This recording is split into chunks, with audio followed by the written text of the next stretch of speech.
ഇപ്പോൾ ഈ കഥയുടെ പേര് ന്യൂട്രിനോസ്. ഈ ചെറുപ്പകാലം മുതൽ എനിക്കൊരു പ്രത്യേകത ഉണ്ടായിരുന്നു. ഭയങ്കര ക്യൂരിയോസിറ്റി, എന്ത് കണ്ടാലും അതിനെക്കുറിച്ചൊന്ന് അറിയണമെന്ന്. അപ്പോൾ നമ്മൾ വഴി കൂടെ പോകുമ്പോൾ ഇലക്ട്രിസിറ്റി പോസ്റ്റുകൾ കാണുമ്പോൾ ഒരു കമ്പി, ഇത്തിരി വണ്ണമുള്ളൊരു കമ്പി, അത് ചെമ്പ് കമ്പി ആയിരിക്കും വെക്കുക, അത് ഭൂമിയിലോട്ട് കുഴിച്ചിട്ടേക്കാണ്. അപ്പോൾ ഇത് എന്തിനുള്ളതാണെന്ന് ചോദിച്ചപ്പോൾ ഒരാൾക്കും എനിക്ക് തൃപ്തികരമായ ഉത്തരം നൽകാൻ കഴിഞ്ഞിട്ടില്ല. അപ്പോൾ എനിക്ക് തോന്നി ഇത് ചിലപ്പോൾ ഇനി എർത്തായിരിക്കുക.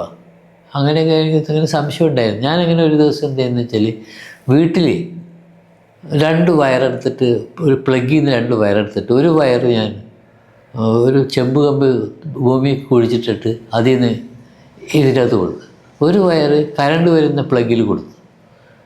അപ്പം ബൾബ് കത്തുന്നുണ്ട്. പക്ഷേ ആ ചെമ്പ് കമ്പിയിൽ കണക്ട് ചെയ്ത വയർ മാറ്റി കഴിഞ്ഞാൽ ബൾബ് കത്തില്ല. അപ്പോൾ എനിക്ക് മനസ്സിലായി ഇത്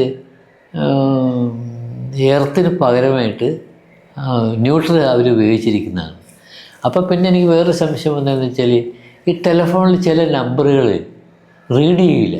ഇപ്പോൾ ടെലിഫോണിൽ ജോലിയുള്ള ഒരാളെ ഞാൻ കണ്ടപ്പോൾ ചോദിച്ചേ, ഈ ടെലിഫോണിൽ റീഡ് ചെയ്യാത്ത നിങ്ങൾ എന്താ ചെയ്യണമെന്ന് ചോദിച്ചു. അപ്പോൾ ഞങ്ങൾ ന്യൂട്രൽ കട്ട് ചെയ്തിടും, ന്യൂട്രൽ കട്ട് ചെയ്ത് 10 എർത്ത് കൊടുക്കുന്നത്. അപ്പോൾ ഞാൻ എന്താണെന്ന് വെച്ചാൽ, വീട്ടിൽ വന്ന് എനിക്ക് ലാൻഡ് ലൈൻ ഉണ്ടായിരുന്നതാണ്. ലാൻഡ് ലൈനിൽ ഒരു വയറേയും കട്ട് ചെയ്തിട്ട് ചെമ്പ് കമ്പി കുഴിച്ചിട്ടിട്ട് എർത്ത് കൊണ്ടുവന്നിട്ട് ഈ ന്യൂട്രലിന് പകരം ഞാനിത് കൊടുത്തിട്ട് ഫോൺ വിളിച്ചപ്പോൾ ഫോൺ പോകുന്നുണ്ട്. ഒരുപാട് ലോക്കൽ കോളുകൾ വിളിച്ചു. അത് കഴിഞ്ഞ് ഞാൻ ഗൾഫിലുള്ള ഒരുത്തരുണ്ട്, അവനെ ഞാൻ വിളിച്ചു. പിന്നെ അമേരിക്കയിലുള്ള അനന്തെന്ന് പറഞ്ഞാൽ ഈ നമ്മുടെ മലയാളി അസോസിയേഷൻ്റെ സ്ഥാപകന്മാർ, ഈ അടുത്തയാൾ മരിച്ചുപോയി ഒരാളാണല്ലോ, അയാളെ വിളിച്ചു. അങ്ങനെ ഒരുപാട് ആളുകൾ വിളിച്ചു. അപ്പോൾ എനിക്ക് മനസ്സിലായി ഇത് പക്ഷേ എന്തുകൊണ്ടങ്ങനെ സംഭവിക്കണമെന്ന് എനിക്ക് അറിഞ്ഞുകൂടാ. അങ്ങനെ ആയിരിക്കുന്ന സമയത്ത് ഈ ന്യൂ സയൻറ്റിസ്റ്റ് എന്ന് പറഞ്ഞാൽ അമേരിക്കയിൽ നടക്കുന്ന ഒരു മാസികയുണ്ട്. അത് വായിച്ചപ്പോഴാണ് എനിക്ക് മനസ്സിലായി ഇതാണ് ന്യൂട്രിനോസ്. അത് സൂര്യപ്രകാശത്തിൽ നിന്ന് വരുന്ന അർദ്ധകണങ്ങൾ, സബാറ്റംസ്, അതാണ് ന്യൂട്രിനോസ് എന്ന് പറയുന്നത്. അത് നമ്മുടെ ശരീരമല്ല, അത് 4000 ഈ നമ്മുടെ ലൈറ്റിൻ്റെ സ്പീഡിനേക്കാൾ 4000 മടങ്ങ് വേഗതയിലാണ് ഇത് പാസ് ചെയ്യുന്നത്. അതിന് മലകളോ പുഴകളോ ഭിത്തികളോ ഒന്നും പ്രമാദമല്ല, നമ്മുടെ ശരീരത്തിൽ കൂടെ എല്ലാം പാസ് ചെയ്ത് പോയിക്കൊണ്ടിരിക്കുകയും. അപ്പോൾ ഇതിനെക്കുറിച്ച് ഡീറ്റെയിൽസ് അന്വേഷിച്ച് നമ്മൾ പറയുന്നത്, ഇത് ശരിക്ക് ഇത് ന്യൂട്രിനോസ് ആളുകൾ, ശാസ്ത്രജ്ഞന്മാർ കണ്ടെത്തി കഴിഞ്ഞു. അമേരിക്കൻ സർക്കാർ ഈ ന്യൂട്രിനോസിന് ഉള്ളൊരു കുഴപ്പമെന്ന് വെച്ചാൽ അതിനകത്ത് ഒരുപാട് ഈ ശബ്ദ മാലിന്യം പറ്റുന്നുണ്ട്.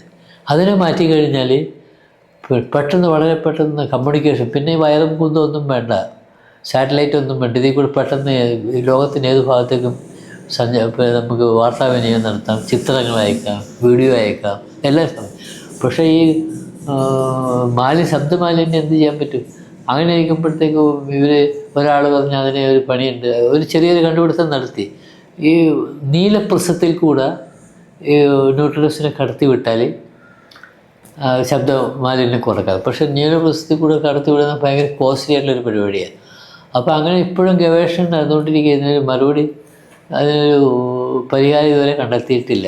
പിന്നെ തേനി എന്ന് പറഞ്ഞ മദ്രാസിലുള്ളൊരു സ്ഥലത്ത് ഒരു വലിയ അണ്ടർഗ്രൗണ്ടിൽ ഈ ന്യൂട്രിനോസിനെ കുറിക്കുന്ന ഗവേഷണത്തിന് വേണ്ടി കേന്ദ്ര ഗവൺമെൻറ് പല സംരംഭങ്ങളും നടക്കുന്നുണ്ട്. ഇതേവരെ അതിൻ്റെ ഫലവത്തായിട്ടുള്ള റിസൾട്ട് ഇതുവരെ വന്നിട്ടില്ല. വന്നു കഴിഞ്ഞാൽ ഈ കമ്മ്യൂണിക്കേഷൻ സിസ്റ്റം കംപ്ലീറ്റ് അപ്പാടെ മാറും എന്നുള്ളതാണ്.